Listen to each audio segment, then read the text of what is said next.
2 दशक बाद एक बार फिर लुप्त हुए पौराणिक कुंड सप्त सागर को विकसित करने के लिए जिला प्रशासन के निर्माणाधीन भवन पर बुलडोजर चला दिया गया है।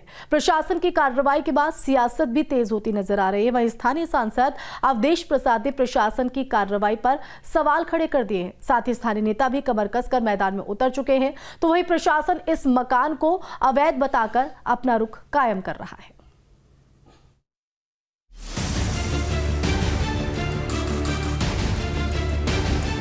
मंदिर और मूर्तियों की नगरी अयोध्या में एक बार फिर बाबा का बुलडोजर चला है। रामनगरी अयोध्या में अवैध निर्माण पर योगी सरकार ने बड़ा एक्शन लिया।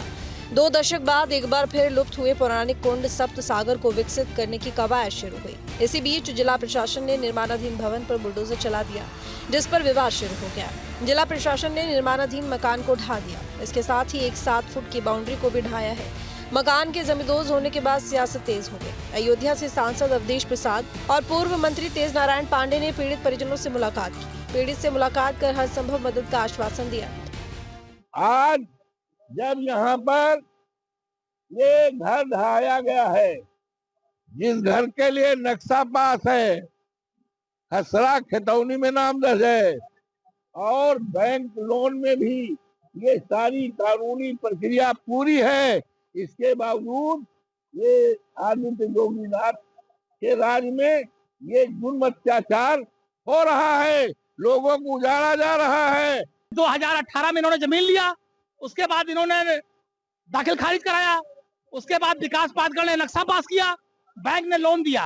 तो आप बताइए दाखिल खारिज करने वाला कौन था? योगी सरकार के अधिकारी।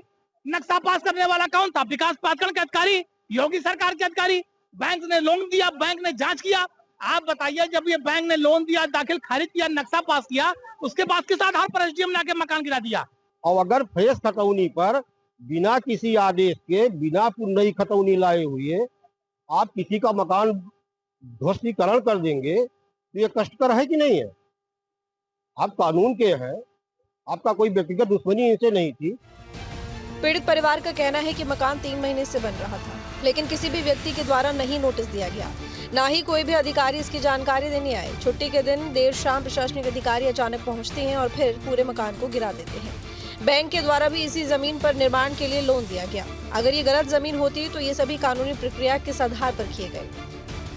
सूचना यहाँ से गया, घर पे फोन गया तो हमारी बहू भाग का आई कि क्या कर रहे, बेटा भाग का आया। ये मेरा 2 बेटे हैं, वो दोनों बेटे हमारे दौड़े आए, बहुत हाथ गोड़ जोड़े। बोला वो चुटकी बजा बजा के कह रहे थे कि हम नहीं रोकेंगे, गिराएंगे, हम रोकेंगे गिराएंगे। चुटकी बजाते थे, ऐसे करते थे, बस चुटकी बजाते बजाते गिरा दिए। एक बात नहीं सुने, वो चुटकी बजाते थे। अचानक से हमारे साथ क्या हो गया हमें कुछ समझ में नहीं आया।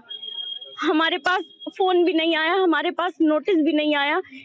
मोहल्ले के कोई लोग गुजर रहे थे, उन्होंने देखा तो उन्होंने बताया, फोन किया तो हम लोग दौड़े दौड़े आए कागज अपने लेकर के।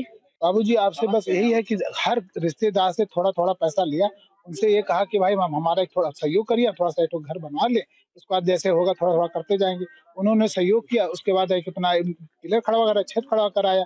अब उसके बाद आगे सोचा, अब हमारे पास कुछ भी पैसा नहीं ना उनको देने के लिए। 18 साल से एक ही कमरे में रहते। अब व्यवस्था की, एक छत डलवाया, बड़ा खुश था। आके छत पे वो देखिए पाइप पानी डालता था, लेकिन अब हमारे पास कुछ नहीं रह गया। अयोध्या के पौराणिक ग्रंथों में भी सप्त सागर की महिमा का बखान है। जनकपुर की कुलदेवी मां पार्वती जी हैं, जहां सीता जी और अन्य रानियों के साथ पूजन करने जाया करती थी। प्रशासन की कार्रवाई के बाद से राजनीति तेज हो गई, तो वहीं विपक्षी दल इसे राजनीतिक रंग देने में लग गए हैं। Team news state.